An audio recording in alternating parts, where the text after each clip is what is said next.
Hoy nos vamos al Ártico. Vamos a ver cómo la búsqueda de unos minerales, unos que apenas se ven, está literalmente redibujando el mapa del poder mundial. Es una historia de tecnología punta, de soberanía y de pura estrategia que se está jugando ahora mismo en el norte helado. Vale, para empezar, es fundamental que entendamos de qué estamos hablando exactamente.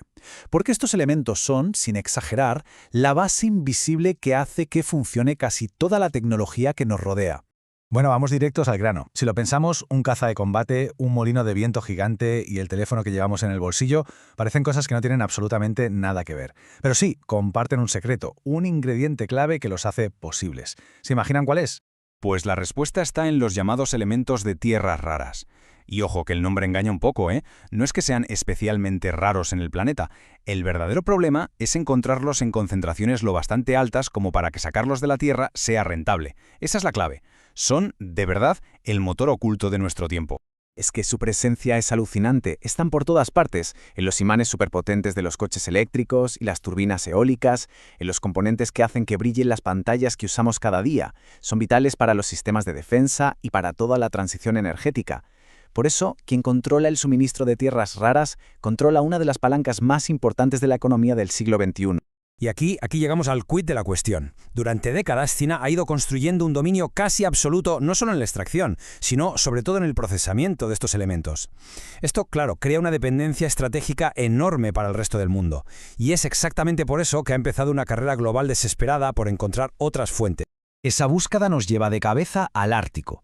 Allí, dos vecinos con un potencial minero gigantesco, Canadá y Groenlandia, están tomando caminos que no podrían ser más distintos. Vamos a analizar cómo se está desarrollando todo esto. A ver, es que el contraste es brutal. Por un lado, tenemos a Canadá, que está invirtiendo una cantidad de dinero masiva, bloqueando la inversión china por seguridad nacional y promoviendo la minería como algo clave para la transición ecológica.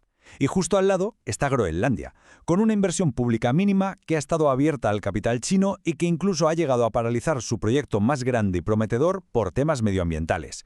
La pregunta es inevitable: ¿por qué dos vecinos árticos sentados sobre una fortuna en recursos actúan de formas tan opuestas? Pues mirad, esto es la estrategia canadiense hecha realidad. Es el proyecto Neuf Chalacho, la punta de lanza de ese esfuerzo de Canadá por tener su propia cadena de suministro de la A a la Z. Una apuesta muy real y, desde luego, muy cara. Venga, vamos a empezar a desenredar el porqué de estas diferencias tan grandes. Y la primera pista, la más obvia, está en el tamaño de sus economías. Canadá es una potencia económica del G7, no lo olvidemos. Su Producto Interior Bruto en 2021 estaba casi en los 2 billones de dólares. Esto le da un músculo financiero tremendo para impulsar sus propias ambiciones estratégicas. Y ahora, comparemos eso con Groenlandia. Su PIB es de poco más de 3.000 millones. La diferencia es simplemente abismal. Groenlandia no tiene la capacidad económica para financiar por sí sola estos proyectos mineros que cuestan miles de millones. Necesita sí o sí inversión de fuera. Pero el dinero no lo es todo, ni mucho menos. La estructura política es igual o más importante. Canadá es una nación soberana que decide su política exterior y de seguridad. Groenlandia, en cambio, es un país autónomo pero dentro del reino de Dinamarca. Casi la mitad de su presupuesto público viene de una ayuda directa de los daneses, y Copenhague todavía controla la defensa y la política exterior. Y aquí está el punto clave, la diferencia fundamental en sus motivaciones. Para Canadá, todo esto es un tema de seguridad nacional, de competir en el mundo. Para Groenlandia, sus minerales son la única vía que ven posible para romper la dependencia económica con Dinamarca. Y quién sabe, quizás algún día conseguir la independencia total. Para entender de verdad la posición de Groenlandia hay que echar un vistazo a su historia. Una historia marcada por el control extranjero que ha dejado cicatrices muy profundas y un deseo enorme de poder decidir por sí mismos. Es que, desde la colonización danesa en el siglo XVIII, pasando por la ocupación de Estados Unidos en la Segunda Guerra Mundial y la Guerra Fría, Groenlandia siempre ha sido una pieza en el tablero de otros. No fue hasta 2009 que consiguieron el control total sobre sus propios recursos minerales. Y ese poder ahora lo ven como la llave de su futuro.